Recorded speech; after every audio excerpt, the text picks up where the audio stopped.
Ini di atas, jika ada the ketemu r atau more, pastikan setelahnya atau sebelumnya, tergantung yang kosong di mana, ada the r ketemu more juga.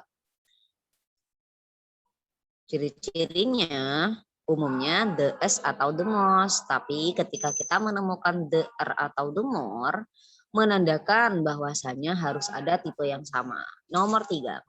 The more. Nah, sudah ada the more tuh di depan. Pastikan di belakangnya juga ada r atau more. Masalahnya dia menggunakan worse. Asalnya adalah bad. Kalau lebih jelek atau lebih buruk bukan better, tapi jadinya worse. Nah, hati-hati dengan tulisannya. Tulisannya harusnya the worst. Menggunakan worse. Karena kalau yang worst itu berarti yang paling gitu. Jadi nomor 1 harusnya incorrect, jangan terkecoh. Harusnya the worst tulisannya pakai worse bukan yang worst. Nomor 4 ada the more. Nah, sudah ada the more tuh, belakang juga harus ada the r atau the more juga. Dan memang sudah benar ada the happier. Sehingga nomor 4 correct. Berikutnya nomor 5, the thicker, the noise. Nah, ini incorrect, harusnya the less noise. Nomor 6, if you run faster, the earlier. Nah, ini salah ya, dikarenakan harus seperti tadi, the faster you run, the earlier you arrive. Berikutnya nomor 7, correct. Kenapa disebut correct? Karena ada the more ketemu dengan the higher. Itu sudah paralel. Nomor 8 juga sudah correct, the harder dengan the easier. Nomor 9, incorrect. Kenapa? Karena di depan the earliest, kenapa di belakang the sooner? Gitu. Yang harus dibenarkan berarti yang mana? The earliest-nya yang harus dibenerin gitu. Bukan the sooner-nya yang harus the soonest, tidak. Tapi yang depan kita benerin, the earlier. The earlier you send in your tax form, the sooner you will receive your refund. Kebenarannya nomor 10, people dengan yang sebelah kok tidak ada the r atau the more juga. Jadinya nomor 10 incorrect. Harusnya gimana? The more people there are at the party, the more time you will have. The more time you will have. Harusnya seperti itu. Nah, di pembahasan 10 soal ini ada yang bertanyakan dulu? Tidak ada. Oke, jika tidak ada, kita pindah topik. Una, sini Una, chargernya Una. Ibu casin. Sini nak. Sini. Teman-teman, berikutnya kita fokus dengan materi paralel. Tadi materi paralel itu seperti tadi. Itu paralel dalam perbandingan. Berikutnya kita bahas paralel secara umum. Melibatkan conjunction, itu pun conjunction yang kita maksud bukan WH-WH ya, tapi fun boys sebenarnya. Apa itu fun boys? Ada for, and, nor, but, or, yet, dan so. Jadi fun boys itu adalah jenis conjunction yang menghubungkan yang setara alias paralel. Nah, dalam TOEFL umumnya di antara fun boys itu yang sering dipermasalahkan cuma 3 ini. Apa itu? And, but, or. Jadi jika ada and, but, atau or, pastikan sebelum dan setelahnya sama. Tidak harus menghubungkan 2 hal, bisa saja dia menghubungkan banyak hal. Ciri-cirinya ada koma depan-depannya. Nah, yang dia hubungkan itu ditandai dengan adanya koma. Penulisan and, but, atau or, teman-teman, penulisannya terletak pada benda terakhir yang dia hubungkan. Jadi, dengan kata lain, jika ada and, jika ada koma setelah and, itu bukan yang dihubungkan oleh and itu lagi, bukan gitu. Karena and itu ditulis untuk benda yang terakhir dia hubungkan. Berarti maksudnya gimana? Yang kita lihat adalah sebelum-sebelumnya. Koma-koma sebelum and itulah yang dia hubungkan. Nah, di sini ada catatan. Kalau cuma dua hal nanti jadinya seperti yang atas ya. Nanana and nanana. Kalau dia menghubungkan banyak hal, ciri-cirinya nanti ada koma-koma sebelum n-nya gitu. Nah, koma-koma itulah yang dia hubungkan. Kemudian apa yang harus kita lihat? Bukan setelah komanya pas, tidak, tapi awal dari koma itu. Langsung saja kita lihat. Contoh nomor 1, she held jobs as a typist, a housekeeper, and in a restaurant. Nah, ada kata and, or atau but, sekali lagi pastikan sebelum dan setelahnya sama. Apanya sih yang sama? Ya apapun. Jika sebelumnya itu adjektif, berarti setelahnya harus adjektif. Sebelumnya verb, berarti setelahnya harus verb. Sebelumnya noun, berarti setelahnya juga harus noun. Sebelumnya subject verb, berarti setelahnya juga harus subject verb. Begitu terus, harus sama terus teman-teman polanya. Nah, nomor 1 kok disebut incorrect alias salah ya. Kita lihat setelah n di situ diawali preposisi yaitu in, ya kan? Ada in. Harusnya sebelum n juga ada in atau setidaknya preposisi yang lain, intinya diawali preposisi. Tapi pembenarannya apakah iya yang depan-depan kita tambahin preposisi aja biar benar. Nah, untuk masalah itunya kita lihat porsi mana yang lebih banyak. Sebelum n ada koma ya. Ada a housekeeper dan a typist. Di antara tiga ini lebih banyak itu yang tidak menggunakan preposisi. Berarti yang harus ngalah alias yang harus kita salahkan justru yang belakang ini. In-nya salah. Harus kenapa dia? Nah, harusnya harus apa ini kira-kira? Apakah cukup in? Nah, tidak. Paralel dari n itu tidak hanya secara fisik, teman-teman. Kita lihat a typist, a housekeeper, non kan ya. A restoran juga non memang, tapi typist itu orang, housekeeper juga orang, maka harusnya setelah n juga berupa orang. Seperti itu, teman-teman. Oke, jadi untuk pembenaran nomor 1 harusnya gimana? Yang berupa orang. Nah, karena ini masalah pekerjaan, orang yang biasanya bekerja di restoran apa ya? Sebutannya Waiter. Waiter, betul. Dia harusnya nomor 1, she held jobs as a typist, a housekeeper, and a waitress. Gitu harusnya. Jadi, saya ulangi, tidak cukup dengan mencoret in ya, jangan mentang-mentang sesama a typist, a housekeeper, a restoran. Udah paralel gitu? Tidak.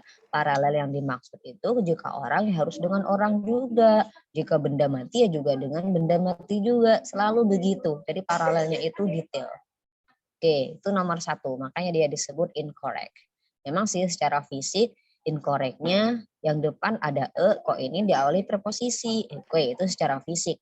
Tapi untuk kebenarannya yang harus mengalah adalah setelah n, dikarenakan dua sebelumnya porsi yang lebih banyak ternyata berupa non. Jadi setelah n juga wajib berupa non. Jadi bukan menambahkan in sebelum a typist. In a typist, in a housekeeper. Nah, enggak gitu juga pembenarannya. Jadi jangan asal sama. Berikutnya nomor 2. Kenapa ya nomor 2 disebut contoh yang benar? Nah, kita lihat di situ ada kata or. Sebelum dan setelahnya pastikan sama. Nah, setelahnya diawali oleh preposisi. Apakah iya sebelum or ada preposisi? Iya, yaitu mana preposisinya? Ayo. In. In, betul. Sehingga nomor 2 ini disebut contoh yang benar. In the file, on the desk. Nah, itu merupakan benda yang sama atau sesuatu yang paralel. Gitu. Nah, nomor 3 dan seterusnya ini adalah tugas teman-teman seperti tadi, tentukan dia salah atau benar keparalelannya. Caranya gimana? Kita lihat susunan setelahnya yang paling gampang ya. Susunan setelahnya. Seperti nomor 3 ada kata but, setelahnya itu apa? Berarti sebelumnya juga harus seperti itu. itu gitu. Nah, jika dua hal memang lebih gampang menentukan. Tapi bagaimana jika banyak? Nah, jika banyak seperti nomor 4, berarti yang dia hubungkan adalah koma-koma di depan itu, teman-teman. The speaker introduce himself, told several interesting anecdotes, and finishing an emotional plea. Nah, yang dihubungkan and di sini berarti termasuk koma di depan. Nah, koma-koma di depan itu yang dimaksud apa? Awalannya ya, sekali lagi awalannya. Berarti yang dihubungkan nomor 4 ini apa aja ya? Coba The dianalisa speaker, dulu. Yang ini apa? the speaker introduce himself. Nah, untuk lebih spesifiknya sebenarnya kata mana ya? Jika bedanya banyak, paling gampang adalah kita lihat yang ada di dalam koma atau diapit koma. Nah, yang diapit koma itu dari told sampai anecdotes kan ya, itu diapit. Kita lihat awalannya teman-teman, awalannya. Diawali apa sih? The speaker introduce himself. SP. SPO. Yang diapit koma antara told dan anecdotes itu kan diapit koma tuh. Nah, diawali oleh told, diawali oleh verb. Oh, berarti N-nya kali ini maunya menghubungkan sesama verb gitu maksudnya. Nah, itu silakan teman-teman analisa. Kira-kira bener nggak sih N-nya ini udah paralel belum? Nah, sampai nomor 10. Sekalian yang bawah juga teman-teman. Bawah ini juga sama.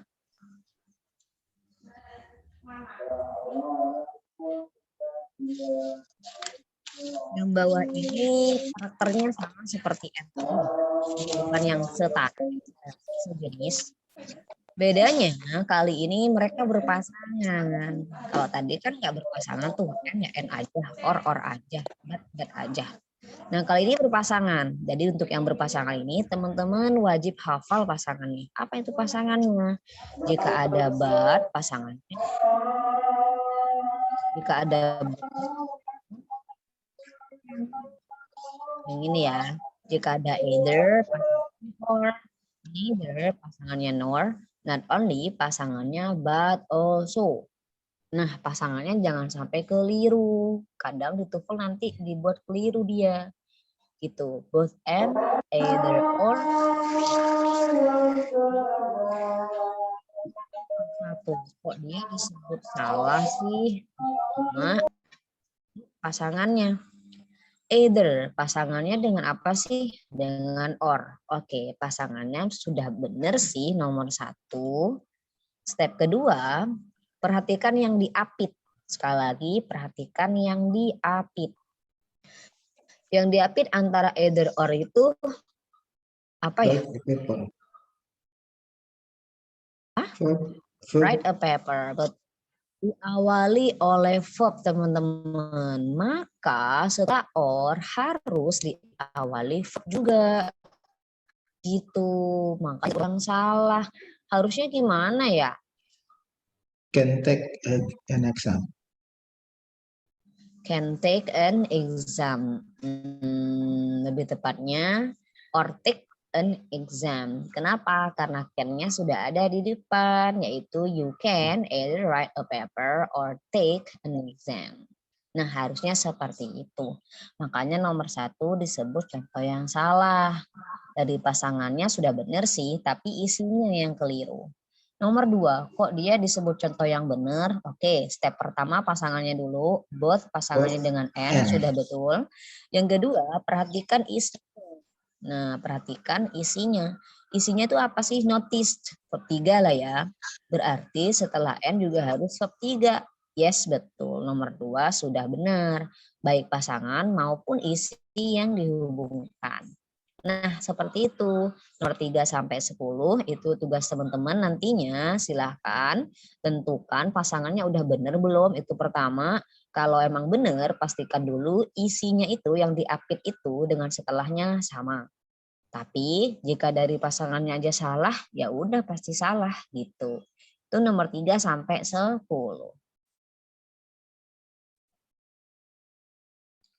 Yang ini tidak usah ya. Jadi yang paralel comparison ini tidak usah. Ini sudah ada di tadi. Ya nggak usah aja. Nah yang ini aja. Yang ini boleh teman-teman kerjakan. Berarti yang kita lewati ini nggak usah dikerjakan. Yang paralel comparison ini nggak usah, tapi tugas teman-teman 3. Dari yang pertama, yang ini, yang and, but, or itu pertama. Yang kedua yang berpasangan, yang ini. Kemudian yang ketiga langsung yang terakhir, yang ini. Tuh. Cara jawabnya sama, cukup teman-teman tulis incorrect atau correct. Tapi saya minta tolong garis bawah atau tandai keterangan apa kenapa dia harus incorrect seperti itu. Dengan kata lain, silahkan tandai teman-teman yang dihubungkan ini sebenarnya apa. Ya kayak ini contohnya, ya kan? Nomor 1 itu kenapa dia dibilang salah? Either dan or-nya pasangannya udah bener. Oke, dilingkari. Kemudian di garis bawah, oh yang dihubungkan atau yang diapit ternyata diawali oleh verb write a paper. Maka seharusnya setelah or juga langsung verb. Di garis bawah ini salah nih, you can take an exam. Seperti itu, silakan ditandai atau dicoret seperti yang saya jelaskan tadi. Atau ada yang mau ditanyakan dulu, silakan.